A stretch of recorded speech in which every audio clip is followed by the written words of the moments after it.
Bonjour à tous. Bonjour. Voilà.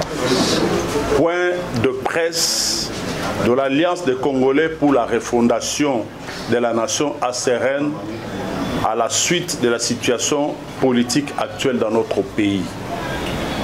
Chers compatriotes, la République démocratique du Congo, notre pays, connaît depuis 1960, date de son accession à l'indépendance, des crises politiques, économiques et sécuritaires récurrentes dont le point culminant est atteint aujourd'hui avec des preuves palpables de partition.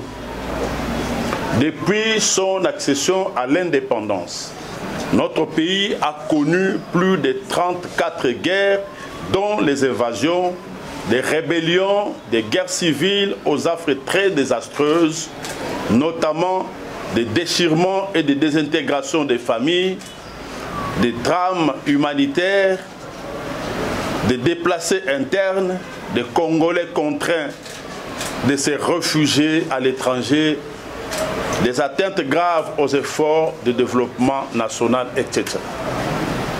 Si certaines de ces guerres ont eu pour cause la crise de légitimité des animateurs et des institutions en place, la crise actuelle naît du double assassinat des présidents rwandais et burundais par les FDR, suivi par la destitution du président Mobutu par la rébellion de l'AFDEL, est une guerre essentiellement économique, teintée des velléités du président rwandais Paul Kagame, des réclamations territoriales.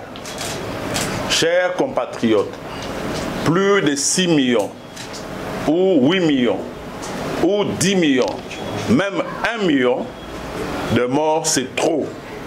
Il faut donc mettre fin à cela.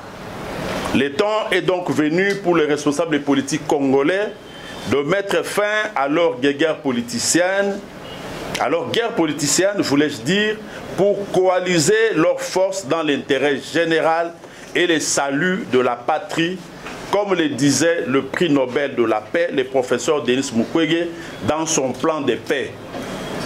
C'est ici l'occasion pour nous de louer les efforts fournis par le prix Nobel Denis Mukwege, qui ne ménage aucun effort pour se rendre partout dans le monde où on parle de la paix et de la sécurité au Congo.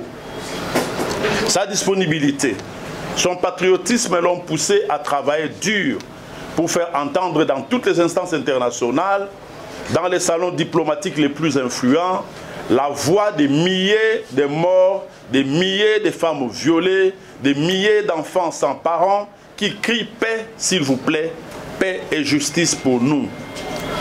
Son plaidoyer a permis à notre pays de bénéficier de nombreuses résolutions du Conseil de sécurité des Nations Unies, dont la dernière est la 2773, du Parlement européen, des pays de la Troïka condamnant le Rwanda pour sa présence sur le sol congolais et son soutien aux rebelles qu'il fabrique au gré de ses intérêts et confirmant la souveraineté et l'intégrité territoriale de la République démocratique du Congo.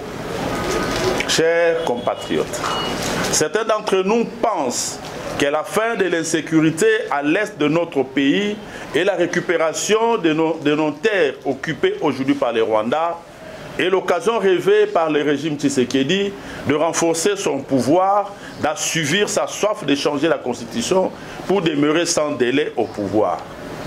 Ce serait preuve de cécité politique dangereuse que de ne pas partager cette réalité politique.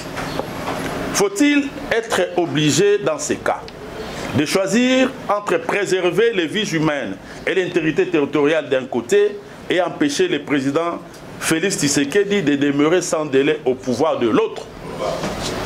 L'ACRN, regroupement politique qui a porté la candidature du prix Nobel de la paix, le professeur Denis Mukwege aux élections de 2023 pense qu'il est temps que les responsables politiques congolais identifient les questions d'intérêt national qui nécessitent un consensus sans faille, une mobilisation de toutes les bonnes volontés et un patriotisme exemplaire pour la recherche de la paix dans la partie est de notre pays. Pour nous donc, nous devons finir avec nos guerres politiciennes car nos ambitions personnelles doivent passer après la vie de nos compatriotes et l'intégrité territoriale de notre pays. C'est ce que fait, sans désemparer, le prix Nobel Denis Mukwege qui, restant sur la même lancée, a émis l'idée de l'organisation d'une conférence internationale pour la paix en RDC qui mette tous les protagonistes ensemble, les acteurs apparents et non apparents, pour éviter de voir apparaître d'autres raisons de déstabilisation. Nous pensons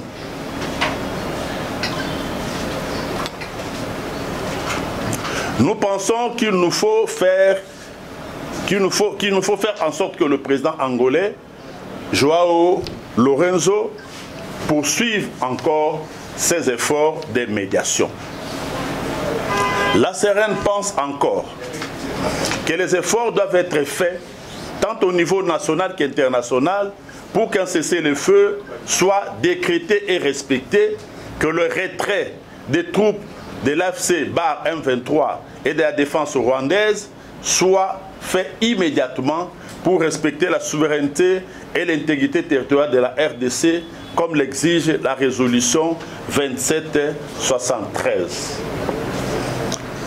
La CRN soutient l'initiative de pacte social initié par les catholiques, par la CENCO et les CC. La CRN soutient aussi l'appel, le dernier appel du chef de l'État, bien que partisan dans ce sens, qu'il a orienté son appel dans l'élargissement du gouvernement, mais pour nous, c'est un appel quand même.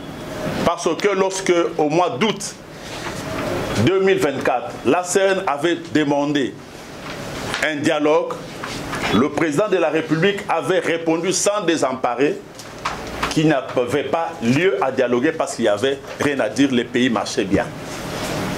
Et revenir aujourd'hui, demander des consultations, revient à dire que quelque chose ne marche pas.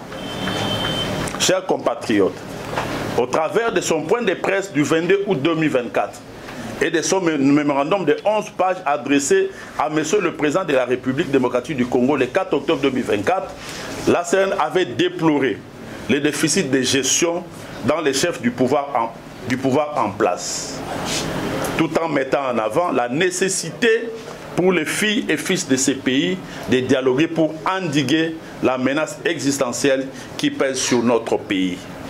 Nous restons constants à notre ligne. Nous nous réjouissons de voir que l'ensemble de la classe politique nous rejoint dans cette quête de la paix et demandons au peuple congolais de s'unir pour rétablir la paix et la sécurité dans notre pays au premier plan. Que Dieu bénisse la République démocratique du Congo et son peuple. Je vous remercie.